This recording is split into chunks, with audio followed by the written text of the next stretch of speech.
আজকেও একটা চাপ অস্বীকার করে আমি আবারও আপনাদের উপর ভরসা রাখতে চাই। এই পোস্ট দেওয়ার পর আমার কি হবে আমি জানি না। নানামুখী প্রেসারে আমাকে হয়তো পড়তে হবে, হয়তো বিপদও পড়তে হতে পারে, কিন্তু আওয়ামী লীগ নিষিদ্ধের প্রশ্নে কোনো রকম আপোষ করার সুযোগ নেই। নিজের ভেরিফাইড ফেসবুক অ্যাকাউন্টে কথাগুলো লিখে পোস্ট করেছেন জাতীয় নাগরিক পার্টির দক্ষিণাঞ্চলের সংগঠক হাসনাত আব্দুল্লাহ।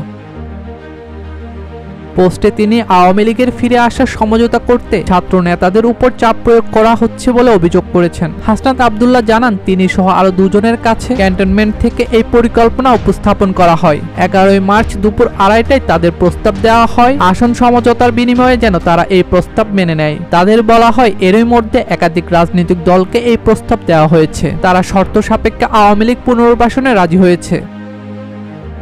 তিনি আরো জানান, তাদের আরো বলা হয় রিফাইন্ড আওয়ামী লীগ যাদের দিয়ে করা হবে তারা এপ্রিল-মে থেকে শেখ পরিবারের অপরাধ স্বীকার করবে, হাসিনাকে অস্বীকার করবে এবং তারা বঙ্গবন্ধুর আওয়ামী লীগ করবে এমন প্রতিশ্রুতি নিয়ে জনগণের সামনে হাজির হবে। হাসনাত জানান, তাদের এই প্রস্তাব দেওয়া হলে তারা তাৎক্ষণিক বিরোধিতা করেন এবং আওয়ামী লীগের পুনর্বাসনের পরিকল্পনা বাদ দিয়ে আওয়ামী লীগের বিচার নিয়ে কাজ করার কথা জানান। উত্তরে হাসনাতদেরকে বলা হয় আওয়ামী লীগকে ফিরতে কোনো বাধা দিলে যে সংকট সৃষ্টি হবে তার দায়ভার তাদের নিতে হবে এবং Awami League must come back. Hasnat তার পোস্টে লিখেন, আলোচনার এক পর্যায়ে বলি যেই দল এখনো ক্ষমা চায়নি, অপরাধ স্বীকার করেনি, সেই দলকে আপনারা কিভাবে ক্ষমা করে দেবেন? অপর পক্ষ থেকে রেগে গিয়ে উত্তর আসে, you people know nothing, you lacked wisdom and experience, we are in this service for at least 40 years. অর্থাৎ তোমরা কিছুই জানো না, তোমাদের প্রজ্ঞা আর অভিজ্ঞতার অভাব আছে, আর আমরা এখানে 40 বছর ধরে আছি, তোমাদের বয়সের থেকে বেশি। তাছাড়া আওয়ামী লীগ ছাড়া অন্তর্ভুক্তিমূলক নির্বাচন হবে না।